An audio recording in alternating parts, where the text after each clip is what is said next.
Hey everyone, and welcome back to Country Music Made Me. Thank you so much for joining us once again. If you haven't already, please be sure to check out our website, countrymusicmademe.com. There you can listen to all of our episodes, and you can also sign up for our newsletter so you can receive exclusive content straight to your inbox.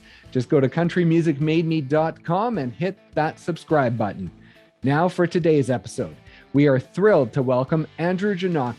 Now, he didn't grow up with dreams of country music stardom. It wasn't until 2019 and competing on The Voice that things really started to take off, and boy, did they ever. In 2020, independently, he released his first single, Gone Too Soon.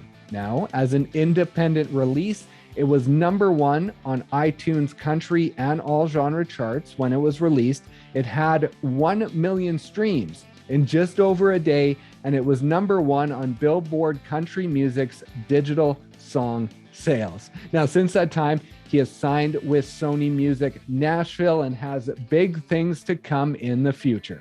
So please enjoy our conversation with Andrew Jannakos.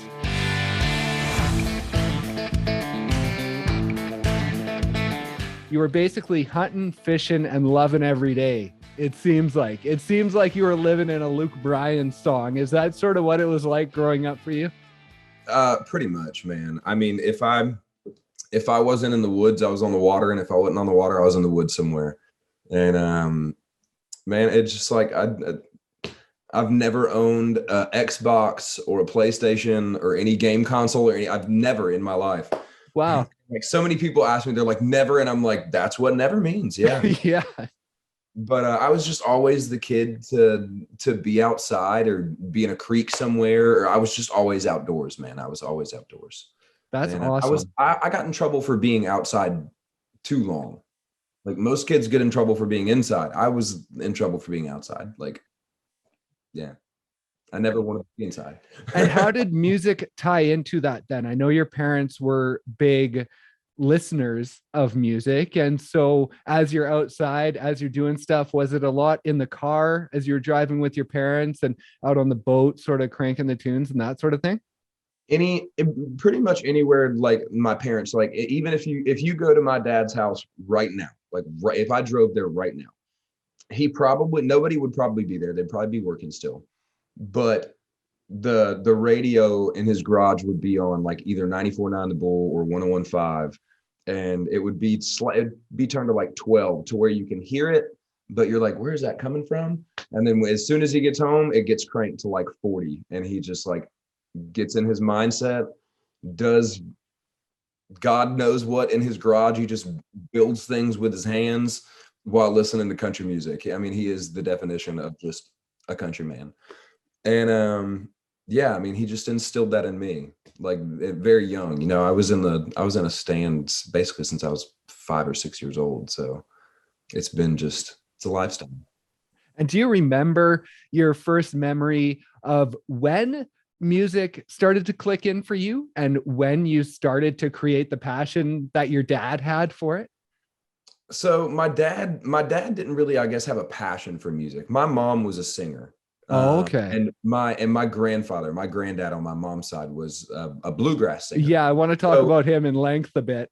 Yeah, it really comes into play with him. He gave me my first guitar, which is actually sitting right there in that corner behind. You can't see it because there's these speakers right here, but it's in the case right here behind these speakers. Oh, nice. And he was the one that kind of instilled music. But my mom, anytime we went anywhere with my mom, we were always like singing. My sister sang in chorus as well, but she wasn't a singer. She loves to sing, but she wasn't a singer. And yeah, it like everywhere we went, we were always singing something, like always.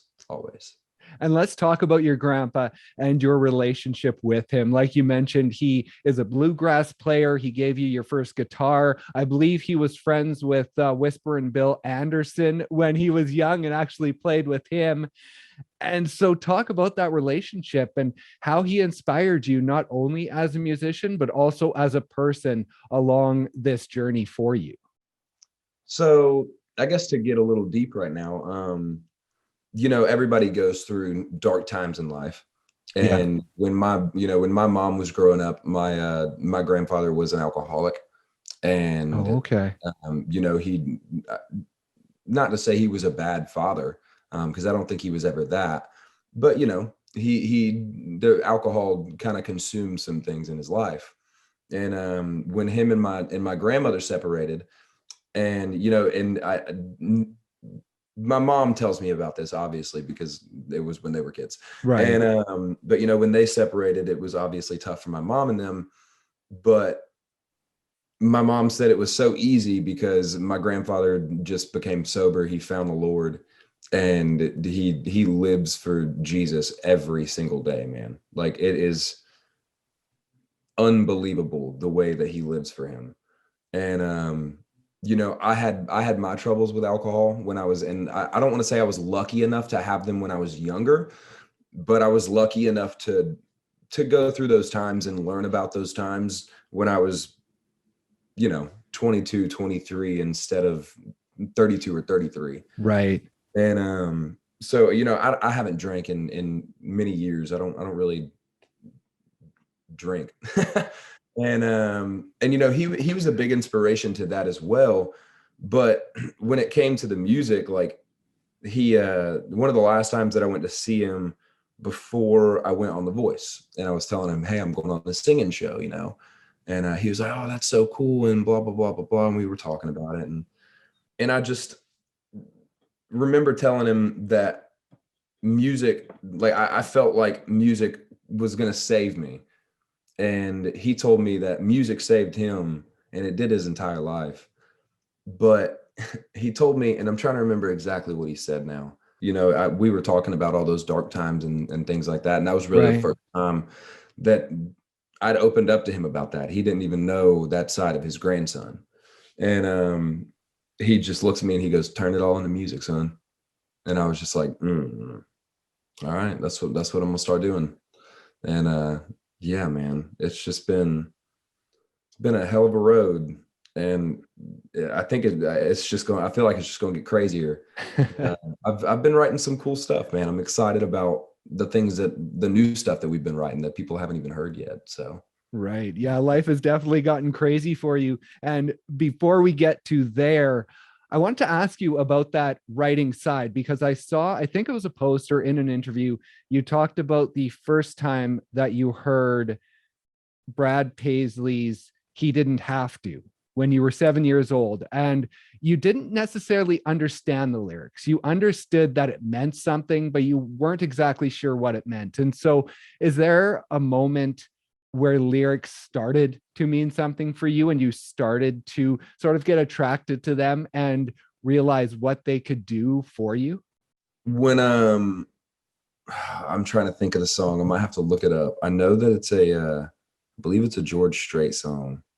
It is. It's called "The Best Day" by George Strait, and it is a song that's talking about a father and a son doing all these things, and like, having the best day of his life.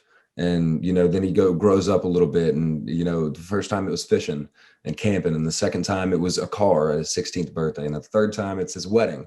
And man, when I remember the first time I heard that song, I was like probably 15 or 16 years old.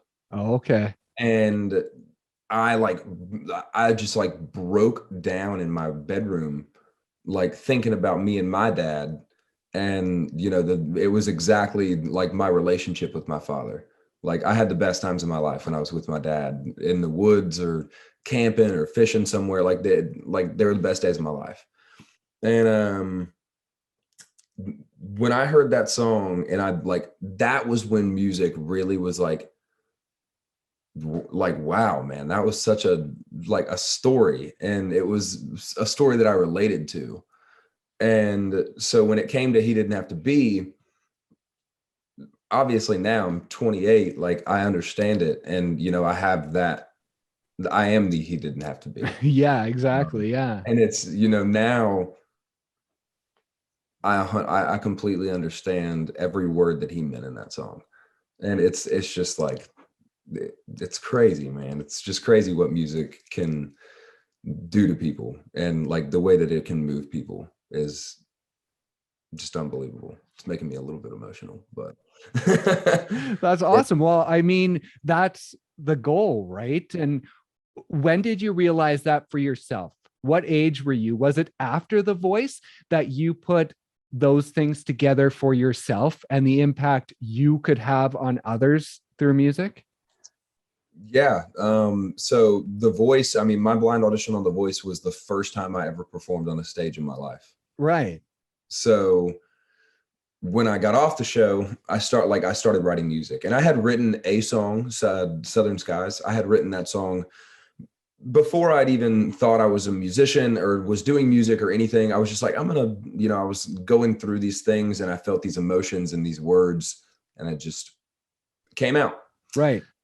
But once I got off The Voice, and I was like, I'm going to pursue music as a musician, as an artist. That's when I learned, like, hey, I think I'm not only decent at singing, I think I might be a songwriter as well. And it just kind of like everything fell into place the way it was supposed to, the way that God had it planned for my life. It all fell into place, like how the exact way he had it planned. Like what I thought was supposed to happen wasn't even happening, because like he had my back the entire time. Right. And when I started writing music, like I said, it just fell into place that I was like, this is what I'm supposed to do for the rest of my life. And I don't want to jump too far ahead because I do want to talk about your lead up to The Voice, but just talking about how your music can affect people. I saw that last year for your song Gone Too Soon, you had put out a call for people to send in photos of things that were gone too soon. And you got something like close to 3,000 submissions I think for it that. might have even been more than that, because Really? we had like two different platforms that we took submissions from. Oh, okay. So it was man, it was really overwhelming to see people connect to that song like that. Connect, and especially with it being like my music and the song that I wrote. Yeah. It was just like, wow, man, but that's when it also clicked. Like, it's just a relatable thing, it's a simple thing that you make into music of everybody in this world, no matter who you are. Everyone can relate to having someone or something that they love being gone too soon. And that's what I feel like, that's why that happened with that song of mine, like, it's just like people can relate to it. It's something that everyone can understand, and it's an emotion that everyone can feel. Right. And for you as a teenager, hearing George Strait and having those lyrics speak to you and having that sort of drive you forward was probably one of your inspirations for going on The Voice and for pursuing this. So when you think of your songs and a teenager listening to it and the lyrics clicking in for the first time and helping them to possibly pursue music as something more, how does that make you feel when you think about something like that? I'll be honest, the way that you just explained it made me like think about it even more. But it's cool, man. It's really cool to be able to have the effect of like admiration to someone. And for my music to make a person cry, or and that's the biggest thing for me. If my music can make people cry, you're doing good, because Right. man, if a song can make you cry, then that's just like, it's just one of those ones. It just sometimes it just hits you. And that's why I think, man, that's why I love music so much, is because I can take things that aren't even from my life, just things that have happened to people around me and friends and things like that, and turn it into music, and show them that song, and then be like, did you like do this for me? And it's like, absolutely. like 110%. Over the last couple of years, as you've started to hit the stage and perform live, when you do see people showing emotion in the crowd, is it sometimes difficult for you to go on because of the emotions that you feel when you see that? So there was one show in particular where my grandmother was there. Oh, okay. And I wrote a song for my grandmother and my grandfather. My grandmother on my mom's side and my grandfather on my dad's side. Oh, okay. They passed away kind of back to back right next to each other about 2 or 3 years ago. And I knew I was going to end up writing a song about it. I just didn't know when. And I ended up with this title. And I was like, well, this is going to be their song. And it ended up being their song. And the first time that my yaya, which is my grandmother, the first time that she got to like see me play on a stage, I played that song. And I somehow, out of 1,500 people, made eye contact with her when I was playing it. And man, I just like, yeah, I almost couldn't. Like I legit almost couldn't. But it is really cool to have those moments with people and with especially like with fans that hear a new song and they come up to me after the show and they're just like I've had so many people come up to me literally like crying their eyes out, like that song. And I'm just like, why are you trying to make me cry? Yeah. Like, but it's really like, it's an overwhelming thing, but it's also like one of the most beautiful things ever, because it's my job to get to make those songs that can move people that way. Yeah, man, it's just like, I'm just truly like blessed beyond measure to be able to do what I get to do. And now let's rewind a bit to go back to a moment that helped you do what you were meant to do. And that's the moment that you met your now wife, Kate. And I wanted to ask you, I think that was in about 2017 and around that time, but I wanted to ask you, just before you met her, where was your life? What state were you in your life? You know, just even a couple of months before you met her, where were you headed? Nowhere, man. Like I've said this a couple times, and it's kind of like tough to say, if I'm being honest. But I solely believe that if I didn't meet my wife and my son, that I probably wouldn't be on this earth, man. Wow. Like I just like, I was just so sick of trying and continuing not to move. Right. Yeah. And then all of a sudden this little boy right there, that's like one of my favorite pictures of them. He just like changed everything that I thought life was supposed to be about, man. And like, god dang, yeah. It it's that was a good one. That was a really good one. But no, man, my wife has pushed me to be the best version of me that I could possibly be.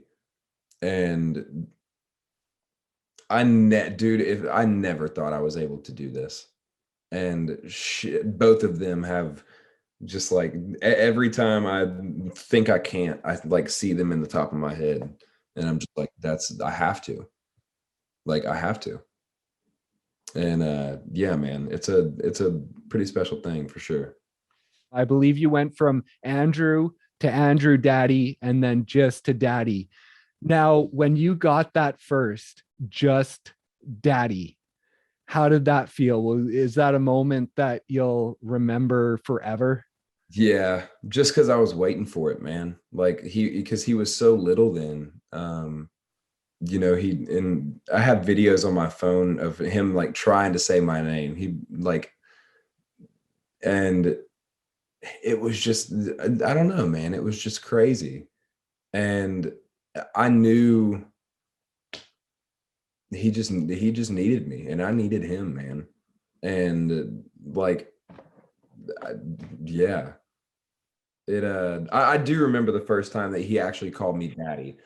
My well, at the time, girlfriend, but now wife, we were sitting there, and I mean, he was so little, man, but he came up to the bed and he just goes, "Daddy, I want to cuddle."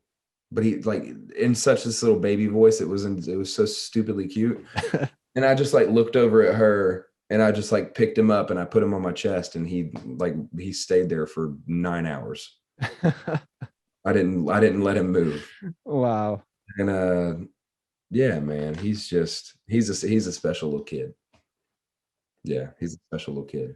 That's amazing. And it was because of meeting them, I believe, that you started to sort of get into music mode and you started releasing covers online. And that was a reason that The Voice reached out to you. Now, talk about that in the fact that this wasn't something you went searching out for. You didn't say, I'm going to go stand in line for 8 hours and try and get on this show. You were approached by them. Now, when you got that first message, like, what was your thought? Like, what was going through your head when you initially read the message or heard the call, whatever the reach out was? I guess it was more of like I had to check to make sure it was 100% legit. So I like researched the guy's name and found out he really was one of the people from The Voice. And then I was like, okay, cool. And yeah, man. I mean, I was really excited, but I was also extremely nervous because I'd never really sang for anybody. Yeah. But once I went and I did the audition, just the feedback that those judges gave me a confidence boost then to be like, I think I might be able to do this thing. Right. Like I said, it was just really overwhelming because I'd never really been put in that position. You know, I'd never really been told by my parents or anything like, hey, you should like pursue music, because nobody in my hometown was like a musician or like was a famous singer or anything like that. So, you know, I never really like was like, hey, you should be a musician. And here we are, though, 2.5 years later, 3 years later. And that confidence thing, like you say, you had never performed really on a stage. I mean, you were in choir growing up, but as a solo artist, you had never performed in front of anyone. And so just in life in general, growing up, were you a confident kid? Like when you're going on The Voice, that has got to take a lot of confidence for your first time performing, to be in front of these judges, in front of the audience, and in front of a nationwide television audience. So where did that confidence come from in being able to tell yourself, I can do this? I know it's my first time, but I can do this. My wife. Yeah. Yeah. I mean, man, I wasn't that confident of a person, I guess, like when I was a kid. You know, I started becoming more confident in myself, I guess, when I was in my early 20s. Honestly, when I overcame like the drinking stuff, I became a lot more confident in myself then. Right. But not to where I thought I could do that. And just so we're aware, I do not remember anything from my blind audition. I blacked out completely. Is that right? And honestly, that's just about anybody. Like if you ask anybody that goes on that show, like, tell me exactly what happened, they'd be like, blacked out, like blackout, because it's like lights, camera, action. You're on freaking television. This is not happening. Like, what the hell? But it is. And yeah, man, like the only thing I remember is when Adam turned around and I like pointed at him. Right. Blacked out after that. I was like, holy, this is about to happen. We're on this show. Like, oh my God.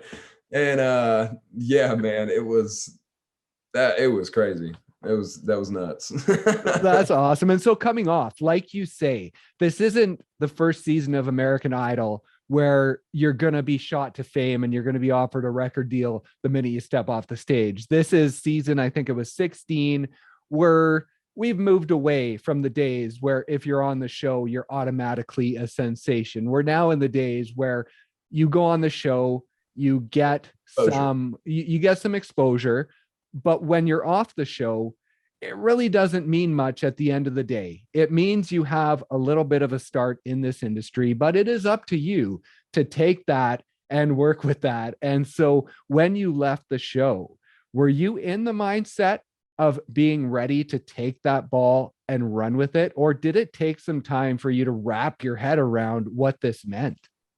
No, I knew, like, as before I even got back when I got eliminated, you know, my wife asked me, like, what's next? And I was like, I ain't going back to Publix distribution center. That's for dang sure. Right. And so like right then and there, like before I even got home, she was already like looking to how to book shows and looking for equipment to buy to do these shows. And I mean, we hit the ground running, man. And you can't let it slow down. And yeah, you got to take that momentum while it's there, because then you're just going to be another guy that was on The Voice. Yeah. Take that momentum and you run with it, and you just don't stop. You just go. I've played 4 and 5 hour shows acoustically, cover songs for $200, $200. Wow. Like, what? No, you got to put like and dude, I haven't even put in some of the miles that these guys put in. Yeah. I'm very blessed to be where I'm at. And but I have put up with some of the bull crap for sure. Maybe not, maybe not a 3-week tour in a minivan with 5 other dudes, but good Lord, I've played some bull crap. And as an artist, you've had 2 things that have been influential to this journey. You had The Voice, which helped sort of kick things off, and then you took that and ran with it. And then you had your song sort of go viral on TikTok. That was the second thing that helped you along this journey. But with those 2 things, as an artist, what do those mean to you in how you're viewed? Because there's moving along in your career and people saying, oh, that's the guy from The Voice. Or there's moving along in your career and saying, oh, he's the guy from TikTok. Are you the kind of artist that you want to appreciate what those did for you, but separate yourself from them and not be simply a guy from The Voice or a guy from TikTok, but be a country music artist? 100%. And that's why I've honestly kind of been slacking on social media. Right. And it's honestly just because I'm trying to figure out what exactly, everybody has a brand. Yeah. When you become an artist, you have a brand. Like Kane Brown's brand is family. Like he's got his hats, family. Luke's brand is Red Solo Cup, Columbia PFG. Like the man is a freaking legend. Come on. And so everybody has that brand. And I guess I'm kind of in the middle of trying to figure out what my brand is, to not be that guy from The Voice or that guy from TikTok. Like, oh, that's the guy from TikTok that cooks and sings. It's like, no, I want them to be like, dude, that's Andrew Jannakos. Like, have you heard his music? Like, he's got really good music. Right. So you hit like the nail on the head right there. Like that was, it's pretty much, you can become that guy from The Voice or that guy from TikTok, but it's your responsibility not to. Right. So, I'm sure that people are like, why the heck does this dude not post like everybody else? But it's also, I want to make sure that everything is lining up and makes sense to give to them. That way, when it is there, it makes sense to them. Like it's a story. It's not just like songs. It's like, this is my freaking life. Like, this is what I've lived. It is tough though, man, to keep that all going. Well, You that's know? what I was going to ask you. Like, you got into this because you want to share your music. You want your music to inspire people and touch people. But then on the other side of this, you have the business where you have to sell yourself and you have to build this brand. And so is that a tricky balance of not letting that business side almost take away the inspiration from the music side? Mm-hmm. Like it's very, very much so. Like, you almost start doing that. Like, why are you doing this kind of thing? Right. Yeah. And, but man, you just gotta, for me, it's just about the songs, man. Eric Church said it best. He said, it was never about trying to be some big star. For me, it's always been about these songs. They were my best friends. They're the life I live. Like, it's just, and I hope they put a smile on your face. It's like, that is exactly what I'm doing this for, man. It's Right. about the music. And I just hope that people can enjoy and understand the music that I release and relate to it. Yeah. And so signing with Sony Music, then, what does that mean in being able maybe to let some of that business stuff go and not have to do everything yourself? Is that like a big breath of fresh air in allowing you to focus more on the music? Yes and no, because I'm still so hands-on that I can't just be like, y'all take this. It's Right. like, we're gonna steer this ship together. Right. So I mean, yes and no. Yes and no. You have support anyways, I guess. You're Yeah, not like, just doing it I yourself. know that I have a backbone that's so sturdy behind me and like a team behind me. Um, but I still have to figure out what that vision is to lead up to what we're gonna do with this team. Right. But still on Yes. my shoulders.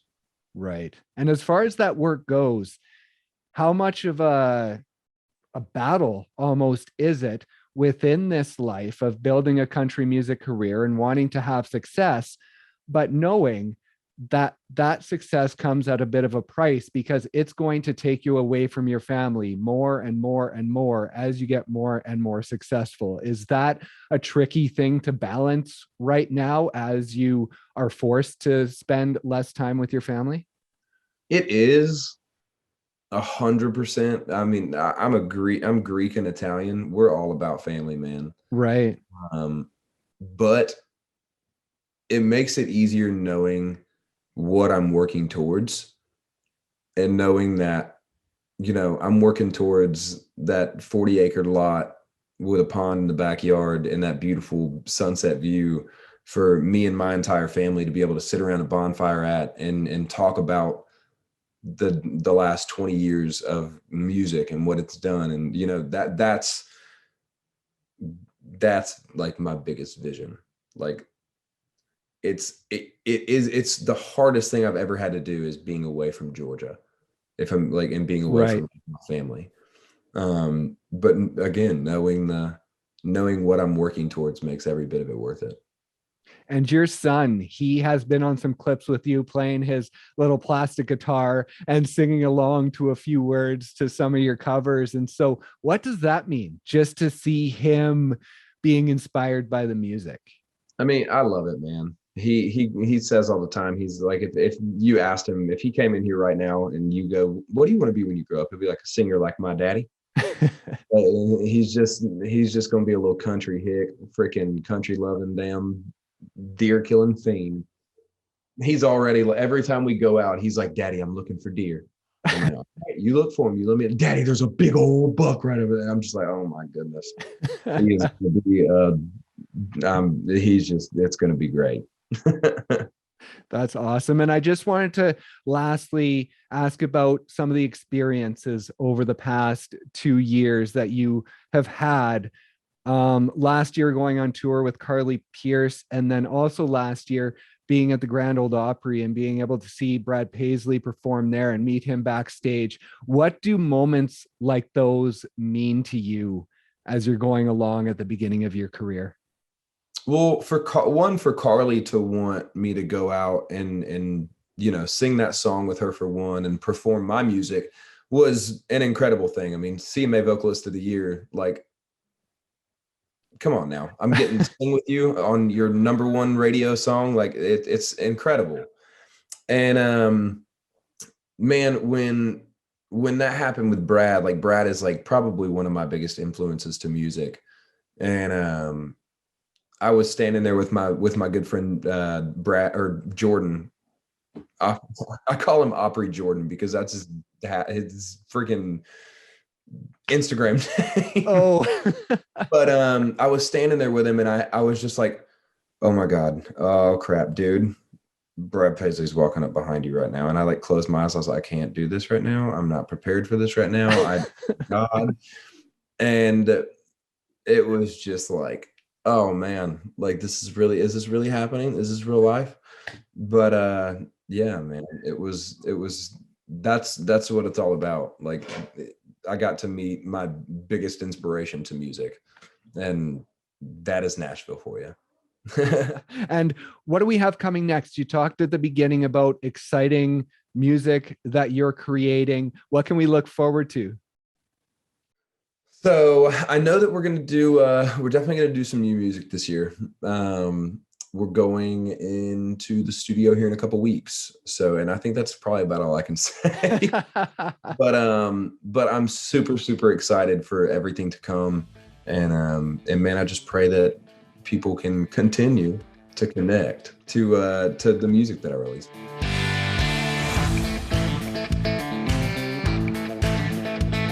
Thank you once again so much for joining us. And thank you to Andrew for stopping by and sharing his story. Be sure to check out his debut EP, Gone Too Soon, wherever you stream your music. Please also be sure to check out our website, countrymusicmademe.com. There you can listen to all of our episodes, and you can also sign up for our newsletter so you can receive exclusive content straight to your inbox. Just head over to countrymusicmademe.com and hit that subscribe button. Thanks once again so much for listening, and we will see you next time on Country Music Made Me.